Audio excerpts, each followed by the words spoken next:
लंका से लौट करके श्री हनुमान जी जब प्रभु श्री रामभद्र के पास आते हैं, रामवान जी ने जब बड़े ही गदगद कंठ से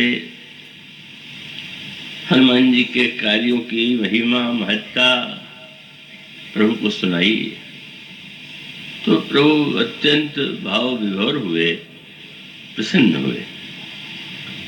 और उसके बाद उन्होंने हनुमान जी से कुछ प्रश्न किए और उन प्रश्नों का उत्तर हनुमान जी ने जब दिया तो उसमें भावना है, तत्व है और साधना की पद्धति। प्रभु का पहला प्रश्न यही था कि हनुमान, तुम लंका से लौट करके आए हो और जनक नंदिनी सीता को तुमने जीवित देखा। ऐसी स्थिति में मेरे वियोग में वे प्राण की रक्षा कैसे कर रही? श्री हनुमान जी ने प्रभु के इस प्रश्न के उत्तर में उनसे ही प्रश्न कर दिया। और उसका अभिप्राय यह है कि हनुमान जी ने उसको इस दृष्टि से देखा और उन्होंने उसके माध्यम से जो वाक्य प्रभु से कहे वो बहुत ही प्रेरक और उनका बड़ा गंभीर अर्थ। कल कथा के अंत में वो बात चल रही थी और अभी विश्वास की महिमा आपने सुनी और भगवान शंकर की कृपा से सुमति प्राप्त होती है, अभी अभी आपने सुना।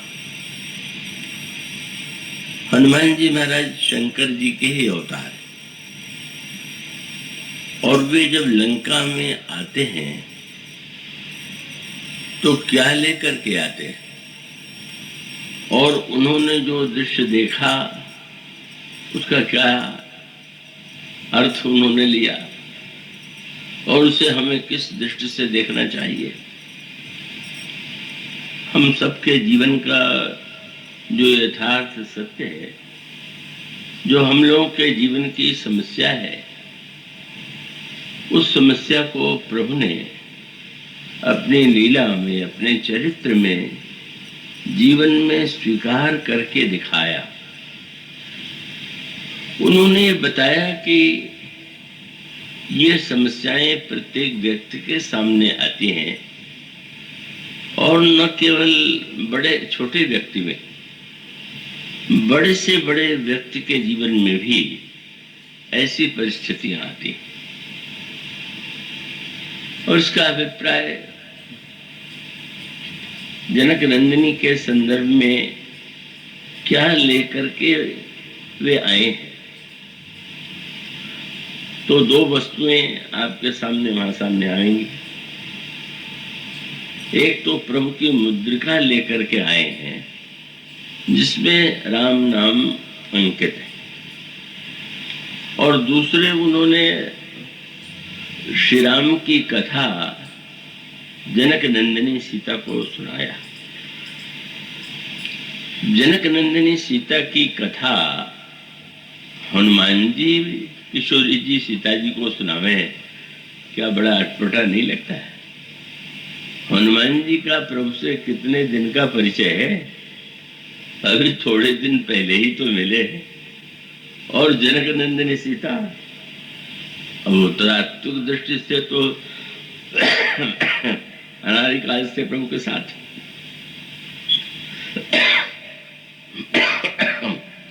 पर व्यवहारिक दृष्टि से भी धनुर्भंग के बाद विवाह हुआ और जनक नंदिनी सीता प्रभु के साथ अयोध्या आई और अयोध्या, चित्रकूट, दंडकारण्य की जो घटनाएं हुई वे स्वयं उसकी एक पात्र थी। उन्होंने देखा, स्वयं अपने जीवन में इसका प्रत्यक्ष अनुभव किया। हनुमान जी ने कुछ नहीं देखा, पर क्या है, विचित्र नहीं लगता है कि जिसने नहीं देखा उसने देखने वाले को कथा सुनाई। हाँ, अद्भुत सी बात लगती है। ये बात रामायण में बहुत बार बहुत गहरे अर्थों में बताई गई है और अद्भुत बात थी। श्री किशोरी जी स्वयं जिन घटनाओं की पात्र हैं, जो उनके सामने ही घटित हुआ है, तब भी वे दुखी है। अंतःकरण में निराशा की स्थिति दिखाई देती है। और जनक नंदिनी सीता उस लंका और उस वातावरण में भी कैसे बैठी हुई, राक्षसियों से घिरी हुई हैं, और वे निरंतर प्रभु का ध्यान कर रही हैं और उनके नाम का जप कर रहे हैं। भगवान श्री राघवेंद्र स्वर्ण मृग के पीछे भाग रहे हैं। यही अंतिम दृश्य श्री किशोरी जी ने जनक नंदिनी ने देखा था। तो उसी रूप का ध्यान वे अशोक वृक्ष के नीचे बैठी भी कर रही हैं। जेहि विधि कपट कुरंग संग धाई चले श्री राम, सोई छवि सीता राखी उर। और दूसरा कार्य क्या कर रही हैं? रटती रहती हरि नाम, श्री राम का नाम रट रही। इसका अभिप्राय है कि मां के द्वारा निरंतर जप हो रहा है और प्रभु का ध्यान हो रहा है, और इसके बाद भी इतनी बड़ी विकट परिस्थितियां उनके सामने। ये मानो हम लोगों के लिए प्रेरणा के सूत्र हैं कि हम तो थोड़े 2-4 क्षण अगर ध्यान पाठ पूजा कर लें और कोई संकट आ जाए तो बड़ा उलाहना भगवान को देते कि हमने इतना पूजा पाठ किया, क्या हुआ, ऐसे कैसे हो गया, विपत्ति कैसे आ गई। तो इसका अभिप्राय यह है कि यह बताने के लिए 2 बात। एक तो कुछ बातें ऐसी हैं कि जिसे कहना सरल है, और दूसरे उसे जीवन में सचमुच देख पाना, समझ पाना, प्रदर्शित कर पाना अत्यंत कठिन है। उसका अभिप्राय यहाँ पर भी संकेत के रूप में बहुत महत्व का है। इसका अभिप्राय है कि राम नाम का जप कर रही हैं और उनके रूप का ध्यान कर रही हैं। तो जो मुद्रिका हनुमान जी लेकर के आए उसमें राम नाम है, और जो कथा हनुमान जी ने सुनाई वो सचमुच सीता जी से के साथ उनके सामने ही घटित हुई है। पर अद्भुत बात है, नाम जप करते हुए भी उनकी पीड़ा का विनाश नहीं हुआ, दुख का नाश नहीं हुआ, और प्रभु के उस चरित्र में स्वयं भागीदार होते हुए भी वे उनके जीवन से दुख नहीं दूर हुआ। और श्री हनुमान जी के द्वारा, राम नाम के द्वारा ही उनके हृदय की पीड़ा का निराकरण हुआ, और उसी राम कथा के द्वारा सीता जी का सारा दुख दूर हो गया। तो फिर, और यह हम सब के लिए बहुत बड़ा सूत्र है कि आप नाम जप करते हैं, कथा सुनते हैं, और फिर भी दुख दूर नहीं हो रहा है, तो निराश मत होइएगा। ऐसा होता है, ऐसा भी होता है। कभी तो आप बहुत थोड़ी सी सरल, ऐसा लगता है कि भगवान बड़े कृपालु हैं, हमारे थोड़ी सी प्रार्थना, थोड़ी सी पूजा से प्रसन्न हो जाते हैं।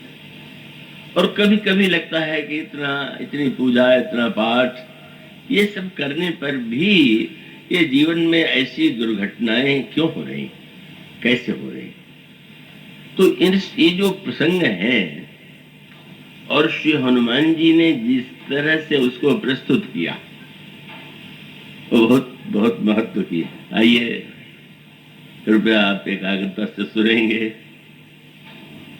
उसमें सूत्र ये था कि प्रभु ने पूछा कि ऐसी प्रतिकूल स्थिति में सीता जी अपने प्राण की रक्षा कैसे कर रही। और हनुमान जी ने कहा कि प्रभु, मैं यह जानना चाहता हूं, आप पूछती हैं प्राण की रक्षा कैसे कर रही, और मैं ये कह रहा हूं कि आप बता सकते हैं कि उनका प्राण किस मार्ग से जा सकता था, कैसे जा सकता था। अब उसमें जो शब्द कहे जरा उस पर ध्यान दीजिए और फिर उसको अपने हम आप जीवन से जोड़ें। उन्होंने कहा कि नाम पाहरू। आप जैसे किसी व्यक्ति ने किसी सुरक्षा के लिए वस्तु को की रक्षा के लिए पहले तो कमरे में जहां रखा हुआ है वहां किवाड़ बंद कर दिया हो, और किवाड़ बंद करके फिर ताला भी लगा दिया हो, और ताला लगाने के बाद भी पहरेदार रख दिया हो। अब ऐसी स्थिति में कैसे कोई चोर है कि वहां चोरी कर सके। हनुमान जी कहते हैं आपका नाम ही पहरेदार है और ध्यान ही किवाड़ का बंद होना है, और अपने चरणों की ओर जो निरंतर देख रही हैं यही ताला बंद है। ऐसी स्थिति में जब किवाड़ भी बंद है, ताला भी बंद है, पहरेदार भी है, तो प्राण कैसे जा सकता था। आप भी तो नाम जप करते हैं, हम भी करते हैं, पर याद रखिएगा नाम पहरेदार तो है, पर आप ध्यान रखिए पहरेदार का काम है आपको जगाना, और आपका भी काम यह है कि पहरेदार को जगाते रहिए। दोनों बातें देखी जाती। फिर पहरेदार जब रात को पुकारता है तो आप सो भी रहेंगे तो आपकी नींद खुल जाएगी कि नहीं? नींद अवश्य खुलेगी। और अगर आप जगे हुए हों और जगाने वाले का स्वर ही न सुनाई दे, हमारे अज्जा में रामायण में स्थिति आती है, आदेश दिया गया तुम घंटा बजाया करो, तो अब वो घंटा नहीं बज रहा है, तो फिर वो जग करके समझ लेता है कि व्यक्ति की पहरेदार सो गया, तो पुकारा जाता है भाई तुम सो रहे हो, वो जग जाता है। याद रखिए दोनों बड़े महत्व की बात है, और उसका महत्व मैं भूल नहीं पाता। विनोद की बात, वो कलकत्ते का की एक घटना जो बहुत विनोद की नहीं सच्ची, बहुत धनिक लेकिन बड़े कंजूस। पहरेदार रखा तो उसको इतना कम वेतन देते थे, पर ये बहुत ध्यान रखते थे कि कहीं सावधान तो नहीं। तो एक दिन उनको लगा कि आवाज तो आप पहरेदार की नहीं सुनाई दे रही, तो उन्होंने पुकारा और कहा कि तुम कैसे पहरेदार हो। बोले सेठ जी मैं तो जाग रहा था, मैं बोला भी था। कैसे बोले थे? बोले मैं तो बोला था, आपको नहीं सुनाई पड़ा। तुम इतने धीरे से बोले और मुझे नहीं सुनाई पड़ा। उसने कहा सेठ जी इतने तनख्वाह में तो इतने जोर से बोला जा सकता। कितनी बढ़िया बात। नाम को जगाइए। जप माने क्या? ये सूत्र है विनोद की, पीछे हम उसका जो गंभीर तात्पर्य, जप माने नाम को जगाते रहिए। और नाम क्या करेगा? आप देखते हैं ना, कहते हैं कि भगवान के जप नाम मंत्र का जप करने से मंत्र जागृत होता है। अब ये शब्द तो सबके साथ जुड़ता है ना। देवी के कीर्तन होते हैं तो कहते हैं भगवती जागरण, या एकादशी जब आती है कार्तिक की तो ये कहते हैं देवोत्थान एकादशी। और यह कह करके उसकी व्याख्या की जाती है कि भगवान जागे। देवोत्थान एकादशी के लिए बोले भगवान जागे, और उसके पश्चात वह स्थिति आती है जब कहते हैं कि भगवान ने सो गए। ये जागना और सोना क्या है? और पहरेदार के लिए और आपके नाते के बीच में यही सत्य है। और उसका अर्थ है कि वो सेठ जी से उसने कहा इतनी तनख्वाह में इतने जोर से ही बोलना पड़ता है, तो हमारे आपका स्वर शायद ऐसे ही होगा कि वो भगवान के गानों तक नहीं पहुंच पाता होगा, और शायद हम लोग इतना कम उस को प्रेरित कर पाते हैं कि बेचारा भूखा रहता होगा। इसको अंतरंग दृष्टि से विचार करके देखें, और ये बहुत बड़ा सूत्र है। भगवान के नाम को, भगवान का नाम आपको निरंतर जागृत रखता है, पर नाम तो जागृत तभी रखेगा जब आप नाम को जागृत रखने के लिए प्रयत्नशील रहें। भौतिक पहरेदार को जागृत रखने के लिए आप वेतन देते हैं और उसको सुविधा देते हैं कि वो जिससे वो दिन में निद्रा भी ले सके और रात्रि को सेवा भी करे। तो उसी प्रकार से नाम को जगाए रखना, वैसे जगाए रखना शब्द बड़े महत्व का है। इसीलिए कबीर दास जी से किसी ने पूछा कि जब ईश्वर सर्वत्र निवास करता है तो किसी को संत क्यों कहें और किसी को असंत क्यों कहें? जब सब में ईश्वर है। तो उन्होंने जो दोहा कहा वो बड़े भाव का है। उन्होंने कहा सब घट मेरा साइया। कोई ऐसा हृदय नहीं, कोई ऐसा व्यक्ति नहीं है जिसके हृदय में भगवान न हो। पर एक शब्द जोड़ दिया, क्या? सूनी सेज न कोय। हृदय को उन्होंने पलंग का नाम सेज का नाम दिया। हृदय का कोई ऐसा सेज नहीं है जहां पर ईश्वर नहीं। अंतर कैसे पड़ गया? क्योंकि अंतर एक ही है। सब घट मेरा साइया सूनी सेजन कोय, बलिहारी व घट की जा घट परगट होए। जिनके हृदय पलंग पर सो रहा है वो असंत है, और जहां जग रहा है वही पर संत है। उसका अर्थ ये है, ये जो जागरण शब्द है वो तो बड़े महत्व का है। और इसीलिए आपने ध्यान दिया कि आषाढ़ में कहते हैं कि देवता जो है वो सो जाता है, और उसी आषाढ़ की पूर्णिमा में गुरु पूर्णिमा होती है। इसके अर्थ पर ध्यान दिया। क्या तात्पर्य है? आषाढ़ की पूर्णिमा को क्यों गुरु पूर्णिमा कहते हैं?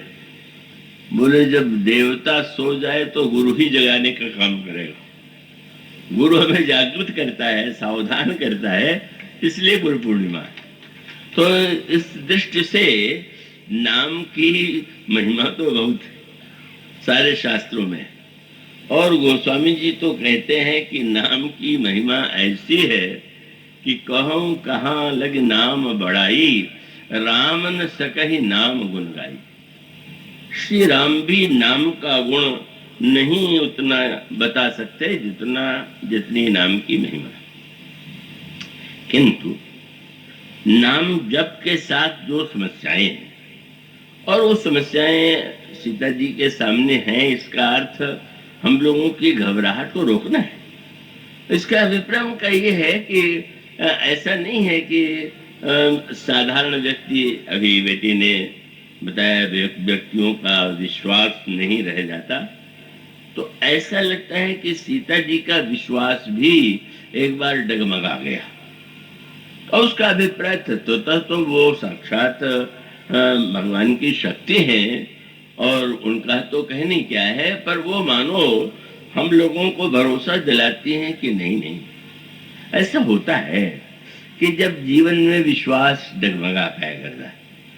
हमारे बड़े प्रसिद्ध संत थे, आज वो नहीं है, बहुत विद्वान थे, बड़े त्यागी थे, और उनके परिवार में 3 भाइयों ने संन्यास ले लिया, और एक भाई जो बड़े योग्य थे, जिन्होंने संन्यास नहीं लिया था, वे विद्यालय में, कॉलेज में प्राध्यापक थे, और वही परिवार का जो पूरा भरण पोषण था वो करते थे।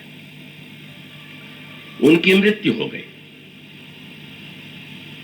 बड़ा जिस परिवार ने 3 सन्यासी दिए हों और एक भाई केवल परिवार का भरण पोषण, उसकी मृत्यु हो जाए, आप कल्पना कीजिए कितना बड़ा आघात।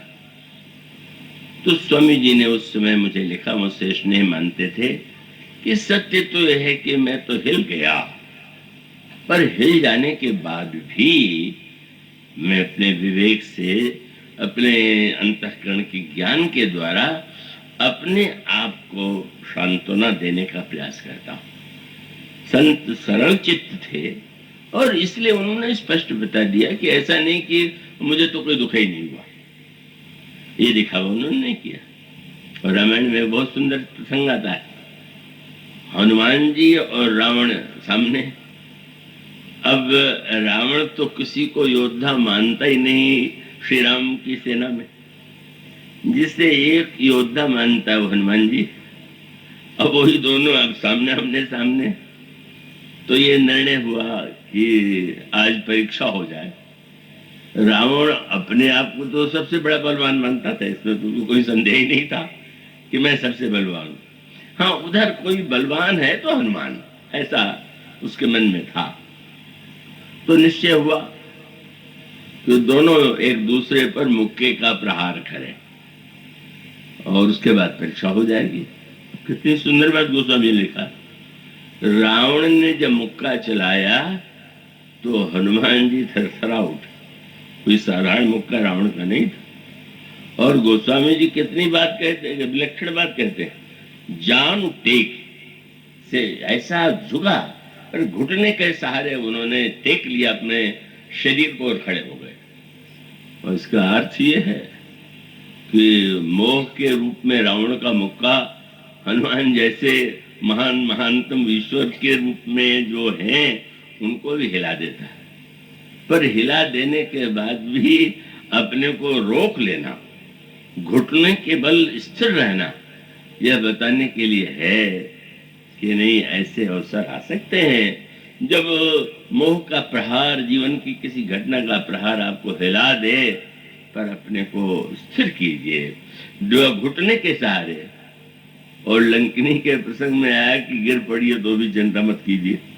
ऐसा मजबूत घटना ना अगर हो कि आप घुटने के सहारे बच सके, हनुमान जी तो घुटने से रोक लिया और खड़े हो गए।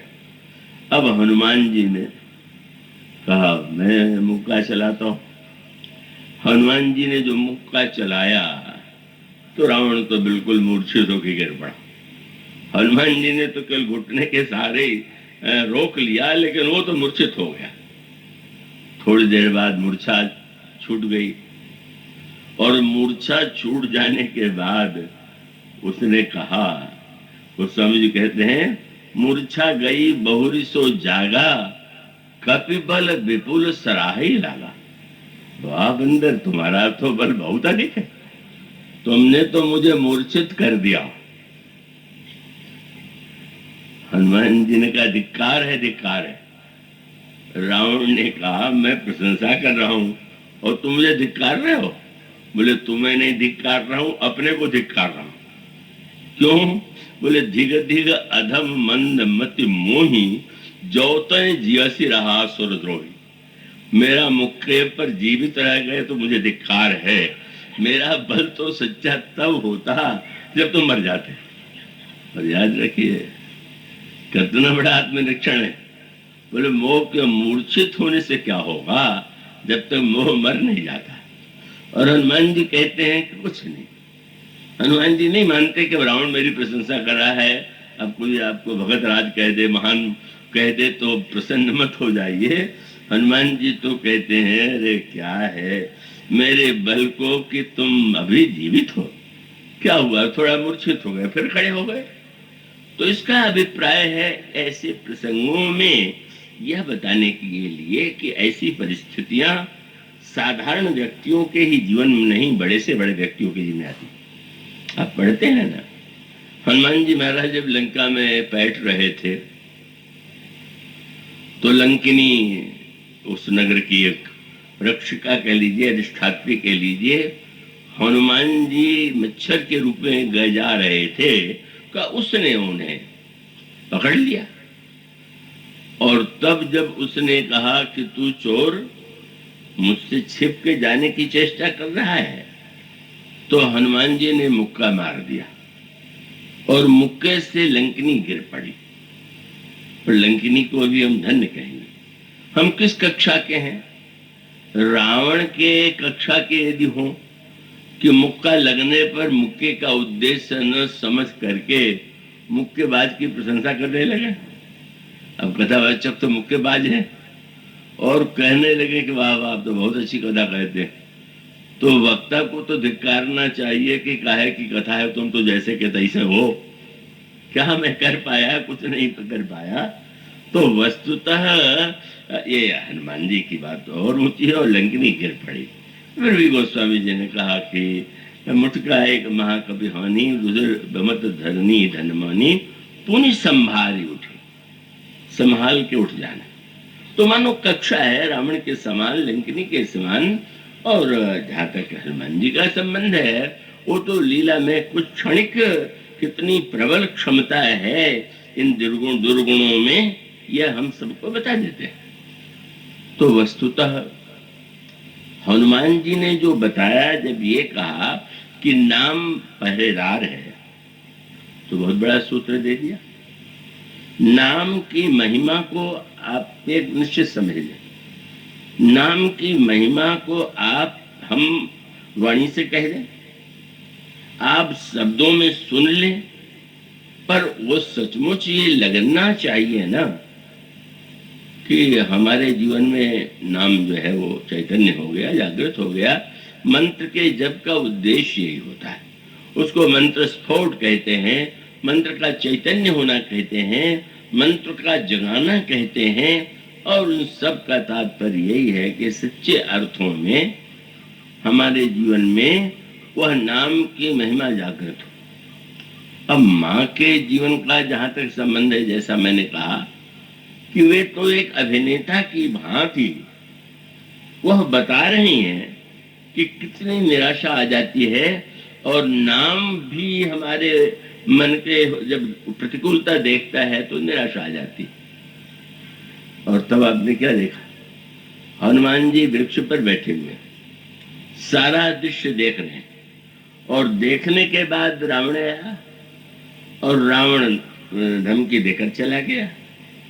और इतनी रावण ने जाते जाते कह दिया कि अगर 1 मास में तुमने मेरी बात नहीं मानी तो मैं तलवार से तुम्हारा सिर काट दूंगा। और महाशक्ति यही कभी कभी दिखाया जाता है। जैसे ऐसा लगता है लीला में कि महाशक्ति को अपनी महिमा भूल गई। क्या रावण जो है उनको मार सकता है क्या? रावण क्या महाशक्ति को मारेगा? अरे वो तो सीता जी की महिमा वो है कि उद्भवस्थित संहार कारणीम क्लेशहारणीम सर्वश्रेयस्करीम सीताम न तो हम राम बल्लभाम। सृष्टि का सृजन पालन संहार जिनके द्वारा होता वो महाशक्ति, जिनके लिए भगवान राम ने परिचय में मनुष्य कहा हो आदि शक्ति दे जगह पर गाया। पर ऐसा लगा कि जैसे सीता जी ही अपनी क्षमता को भूली हुई। रावण की धमकी से वे उस रूप में तो नहीं, पर ये चिंतित हो गई कि एक राक्षस के हाथ से मैं मारी जाऊंगी। ये ऐसा सब कुछ भूल गया, अपनी महिमा भूल गई, अपनी शक्ति भूल गई, और राक्षस मुझे मारेगा। राक्षसियां डराने लगी। पर वहीं पर फिर संकेत आता है। ये जो भगवान की कृपा है, कृपा और पुरुषार्थ एक ग्रंथ मेरे माध्यम से लिखा गया है, तो उसमें क्रम ये है कि कृपा का महत्व है कि पुरुषार्थ है।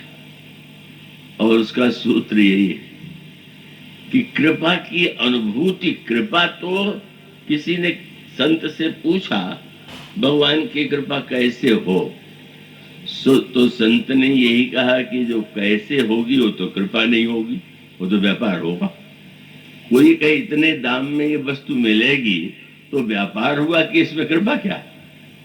कोई देगा तो ये थोड़ी कहेगा इतना का वस्तु है। तो महाराज उसका अनुभव क्यों नहीं होता, कैसे होता है?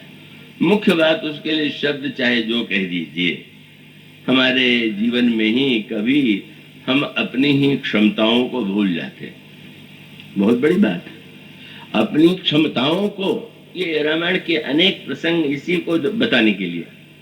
लक्ष्मण जी को शक्ति लग गई, मूर्छित हो गए, कितना हनुमान जी दवा लाए और मूर्छित हुए और प्रभु आधी रात को विलाप करते रहे।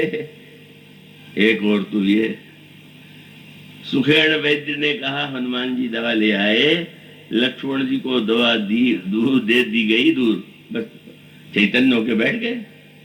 प्रभु ने हृदय से लक्ष्मण को लगाया, उससे भी पहले हनुमान जी को लगाया और वैद्य को धन्यवाद दिया और हनुमान जी वैद्य जी को ले जाकर के लंका में पहुंचाया। और उसके बाद फिर दूसरा अवसर आ गया। ये घटना तो मेघनाथ की शक्ति से हुई थी।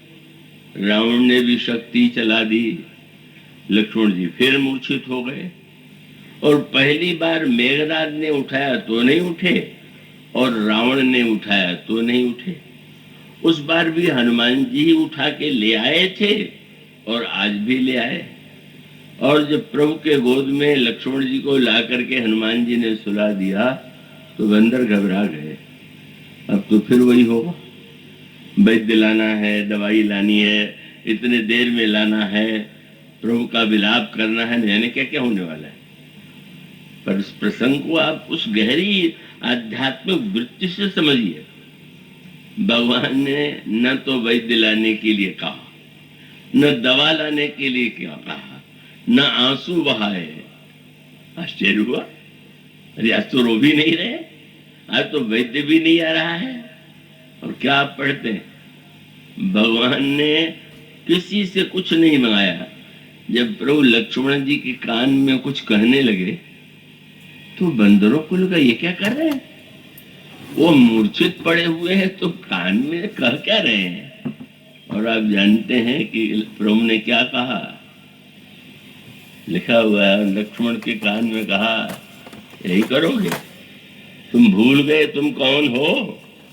यही एक वाक्य कह दिया, तुम कृतांत भक्षक सुरता था, तुम काल को खाने वाले हो। और गोस्वामी ने कहा अब उठो, सुनो तो बचन। वाक्य सुनते ही हर लक्ष्मण जी उठ के बैठ गए, मंदर चकित हो गए। बाद में कभी हनुमान जी को प्रभु ने धन्यवाद दिया कि तुमने लक्ष्मण के प्राण बचा करके कितना उपकार किया। हनुमान जी ने चरणों को पकड़ लिया, प्रभु बुलावा मत दीजिए, वस्तुतः तो कृपा करके आपने मुझसे ये करने के लिए कहा, पर आपने लक्ष्मण के लिए तो एक वाक्य में उनको जगा दिया और जगा देने में आपने केवल ये याद दिलाया कि तुम कौन। संत भी आपको जगाते हैं, जागिए, जानिए कौन है। या तो राम को जान लीजिए, अपने को जान लीजिए, या दोनों को जान लीजिए, सब समस्याएं दूर हो जाएंगी। यह एक संकेत है कि हम विशेष परिस्थितियों में, जैसे सब कुछ आप कोई वस्तु रख देते हैं तो खोजने लगे तो मिल ही नहीं रही आपको, दूसरा व्यक्ति जो उसको खोज लेता है, तो खोज लेता है, उसका मनोविज्ञान ये है कि वो शांत है, आप उद्विग्न हैं। और ये जो शक्ति की विलक्षणता है, इसको दिखाने के लिए बताना चाहते हैं कि सीता जी कौन है। पर महाशक्ति होते हुए भी व्याकुल हो गई। और तब कौन, ये रामायण रामचरितमानस के दो महानतम पात्र हैं, और दोनों पात्र हैं शबरी और त्रिजटा। ये महानतम पात्र है। शबरी जिसके द्वारा भगवान ने सुधि पाया, और त्रिजटा वह है जिसका जन्म राक्षस जाति में भले हुआ, पर श्री राम के चरणों में उसकी रति है और महान ज्ञानी। और ऐसे विपरीत स्थिति में यही संत की भूमिका है। विभीषण का घर देख करके हनुमान जी को लगा था कि लंका में संत कहाँ से आ गया, लंका निश्चर निकर निवासा, यहाँ कहाँ सज्जन कर बासा। लंका में भी कोई संत हो सकता है। विभीषण जी मिल गए तो सोचने लगे चलो एक संत तो मिला, पर वृक्ष पर बैठे हुए जब त्रिजटा की बात उन्होंने सुना, अरे मैं तो समझता था कि लंका में संत ही नहीं होता, यहाँ तो इतने बड़े संत है कि जितना मैं नहीं जानता उससे अधिक ही जानते। और कैसी विलक्षण ये रावण ने नियुक्त किया है जो डरावे, यही भगवान की कृपा है।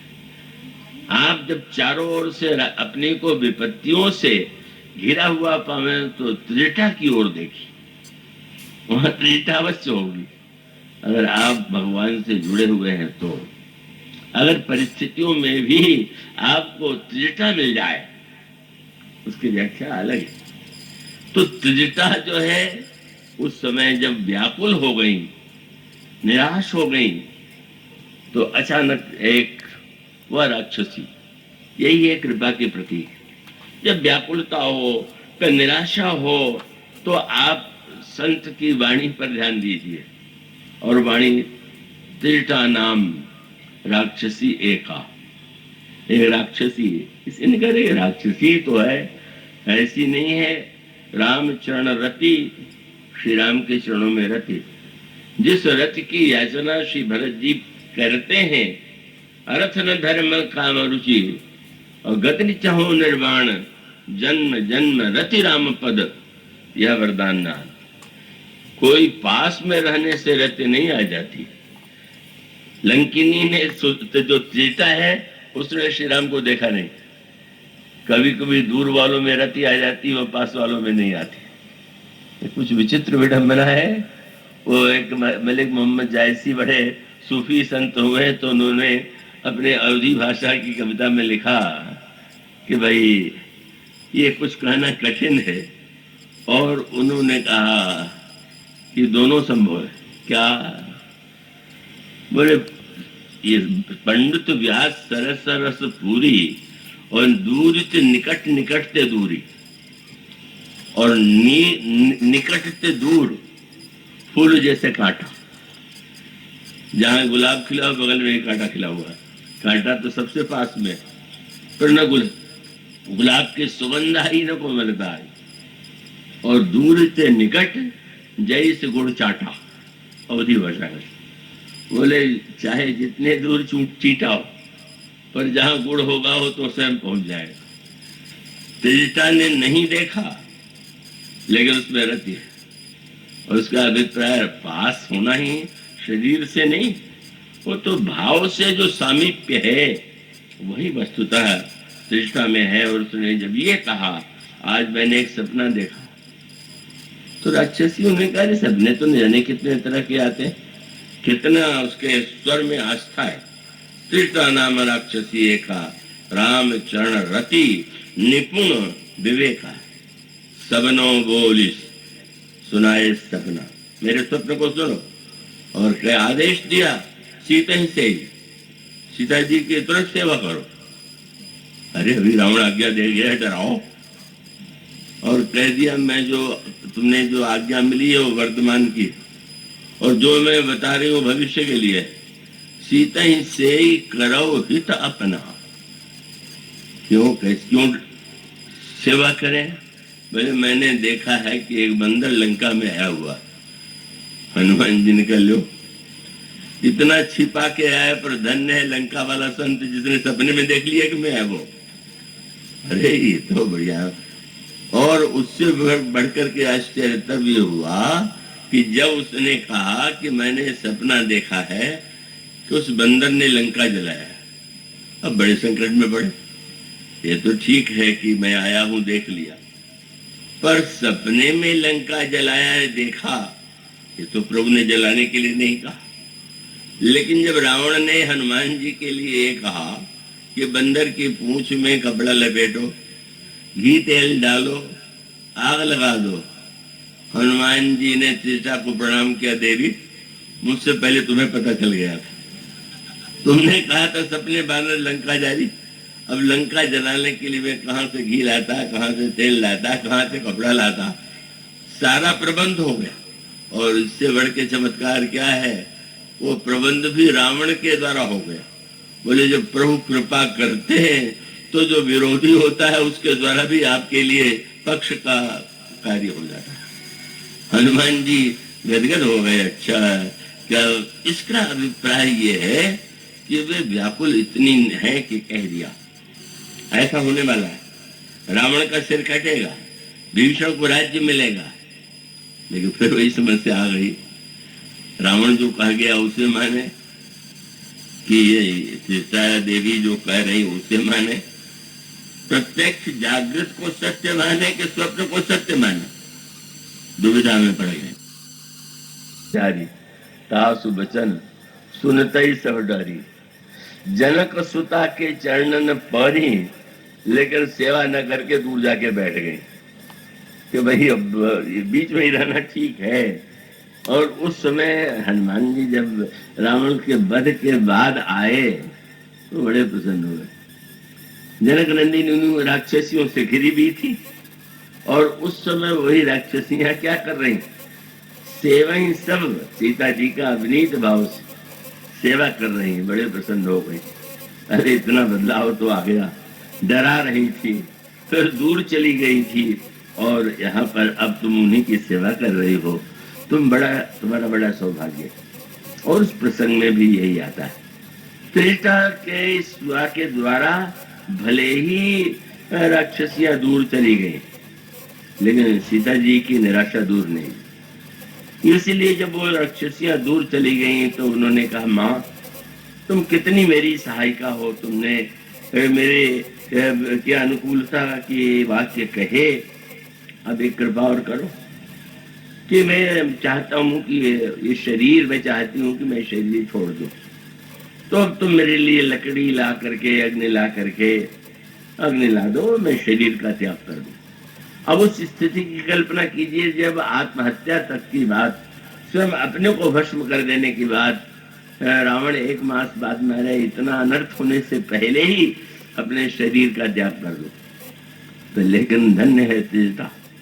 त्रिजटा ने कहा, देवी इस समय रात है और रात के समय अग्नि में नहीं मिला जाता, मैंने शव का दाह दिन में होना चाहिए, रात्रि में नहीं। ये एक परंपरा है कई स्थानों में, और ये बाहर से वाक्य था पर भीतर से संकेत था, रात के अंधेरे से इतना आतंकित मत हो जाओ कि भूल जाए कि दिन भी होगा। दिन भी होता है, जब कभी अंधकार आवे तो याद रखिए दिन आएगा।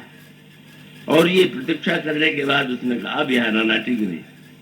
चली गई, और चली गई तो अब अकेली बड़ी व्याकुल हो गई कि अब तो तेजता ने सोचा यार आने पर बार बार कहेंगी अग्नि लाओ अग्नि लाओ, तो तुरंत चली। ऐसे कई सोच जो भवन सुधारी, पर प्रभु की लीला चल रही है। हनुमान जी ने देखा, अब श्री जनकनंदिनी अशोक वृक्ष की ओर देखने लगी और कहने लगी कि तुम्हारा नाम अशोक है और अशोक का जो नाम है उसका अर्थ है जो शोक दूर कर दे। तो तुम्हारे नीचे मैं बैठी हूं और मुझे इतना शोक है, तो एक उपाय है कि रावण भी कुछ नहीं कर सकेगा, मेरा भी काम बन जाएगा।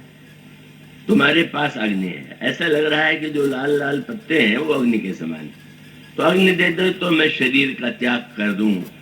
हे अशोक तुम अपना नाम सत्य करो।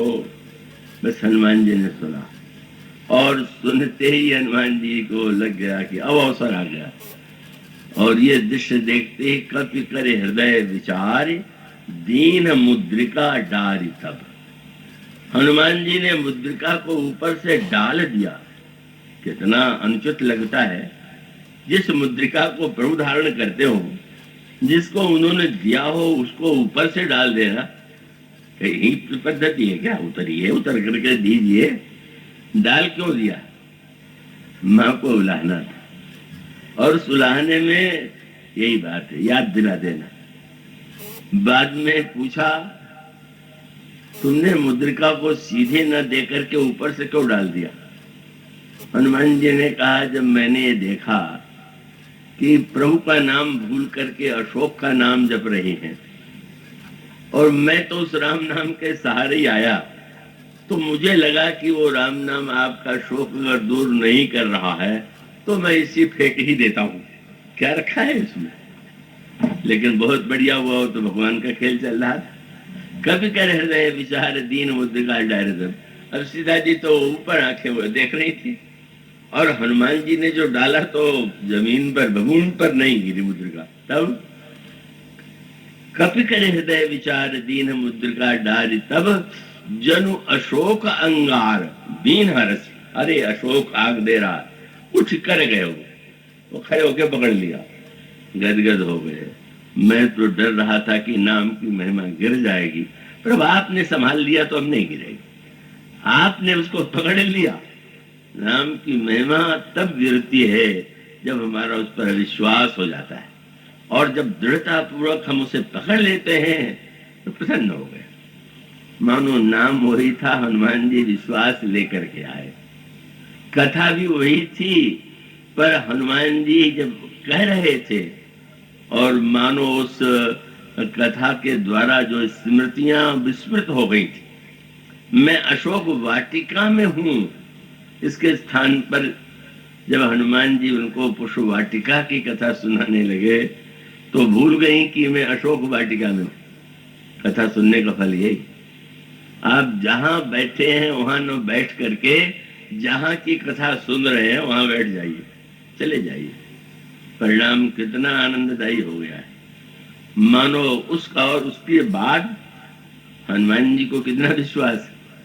माँ ने अंत में वो लंबे संवाद के बाद हनुमान जी को आशीर्वाद दिया, अजर हो जाओ, अमर हो जाओ, गुणधान हो जाओ, बल और शील आ जाए। तो हनुमान जी को लगा कि माँ ने बहुत बढ़िया आशीर्वाद दे दिया, और वृक्ष में फल लगे हुए हैं और भूख भी है, तो मैं आज्ञा मांग लूं। माँ से कहा, माँ भूख बहुत लगी और फल बड़े सुंदर है, आप आज्ञा दें तो।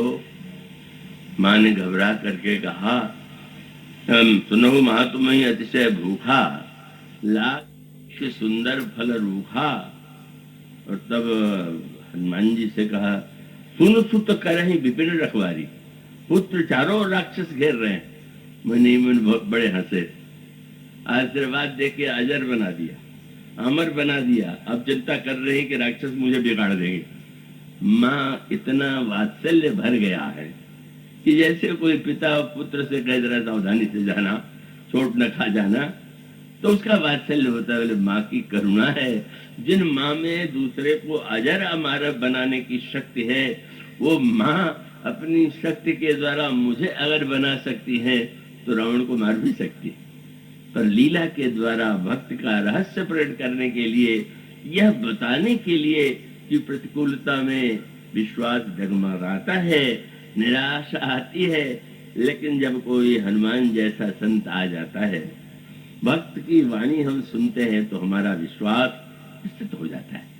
और इसलिए आज हनुमान जी ने कहा, प्रभु याद कीजिए, नाम का पहरा पड़ रहा है, मानो महिमा सो रही थी, अगर वो जब छोड़ दिया गया तो भक्त मानो नाम की महिमा जगा देता है। याद करिए, क्या है नाम, क्या है नाम की महिमा।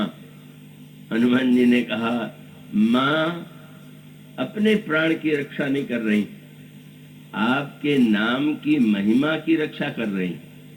क्योंकि अगर नाम का पहरा होते हुए भी प्राण चला जाए तो लोग आपका नाम जपना बंद कर देंगे। इसलिए उनकी ये कृपा है, और आपके नाम की रक्षा किया आपने, आपके महिमा की रक्षा किया, और आप पूछ रहे प्राण कैसे नहीं गया। मानो यह प्रेम भरा उलाहना प्रभु को प्रभावित करता है। और उसके बाद जो प्रश्नोत्तर होता है उसकी चर्चा कल करेंगे।